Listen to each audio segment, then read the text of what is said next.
Deputy CM महोदय जो हमारे हैं सुशील मोदी जी, उनको भी हाफ पैंट में भागना पड़ता है। उन्होंने एक इंटरव्यू में कहा था कि हाफ पैंट पहनना क्या बुरी बात है क्या?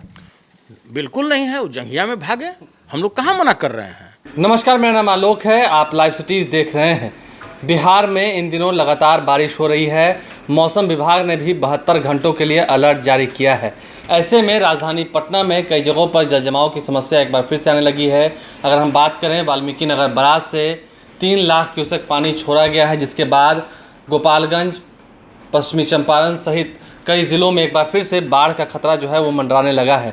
और ऐसे में क्या बिहार में चुनाव हो पाएगा, ये तो खैर अलग सवाल है। लेकिन क्या फिर से अगर हम बात 2019 की करें, 2019 में किस तरीके से राजधानी पटना पूरी की पूरी डूब गई थी, उस वक्त जो नज़ारा था वो शायद ही कोई ना भूल पाया हो अभी तक। लेकिन ऐसे में जब लगातार बारिश हो रही है तो लोगों की चिंता एक बार फिर से बढ़ गई हैं।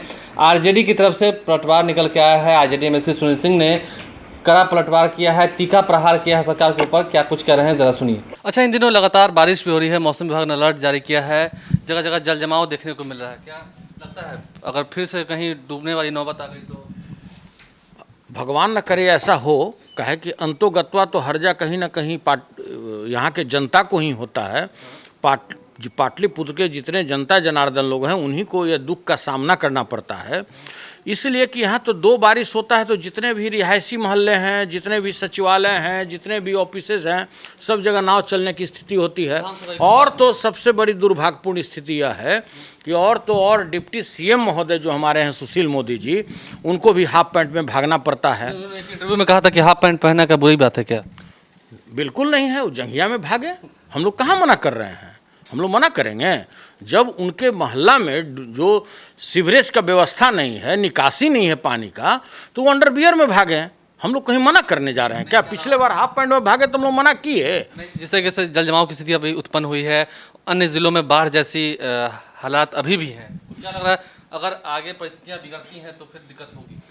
दिक्कत क्या होगी, ये तो भुगतना ही है बिहार के लोगों को। जिस तरह का ये शासन है और जिस तरह का यहाँ पर भ्रष्टाचार है, जिस तरह से बांध और पुलिया बनाए जा रहे हैं, जिस तरह से बांध में घोटाला होता है कि एक साधारण तटबंध टूटता है और 1 करोड़ जनता उससे प्रभावित हो जाती है, लगभग 22 जिले उससे प्रभावित हो जाते हैं, तो ये तो होना ही है। जिस तरह का भ्रष्टाचार चरम सीमा पर है बिहार में, आप बच्चा से पूछिए, रिक्शा ठेला वाला से पूछिए, खोमचा वाला से पूछिए, जो मीडियम फैमिली है उनसे पूछिए, किसको यह बात पता नहीं है कि भ्रष्टाचार पूरे उनके जो पार्टी हैं, उनके जो जदयू पार्टी, भाजपा पार्टी में कन कन उनके नस के अंदर घुस चुका है भ्रष्टाचार, कुछ बचा हुआ नहीं है। देखिए, तो जदयू भाजपा में कण में राम नहीं बसते हैं, कण में बसता है भ्रष्टाचार।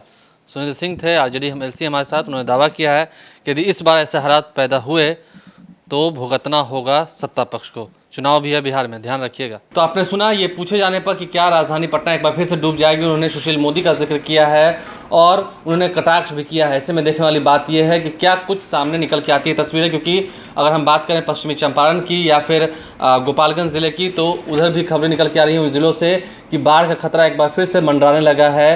तो क्या बिहार में चुनाव से पहले एक बार फिर बाढ़ दस्तक देने जा रहा है? फिलहाल 72 घंटों के लिए अलर्ट किया गया है। देखने वाली बात यह है कि क्या 72 घंटों के अंदर सब कुछ ठीक रहता है नहीं, क्योंकि निगम प्रशासन अभी भी दावा कर रहा है कि सब कुछ ठीक है।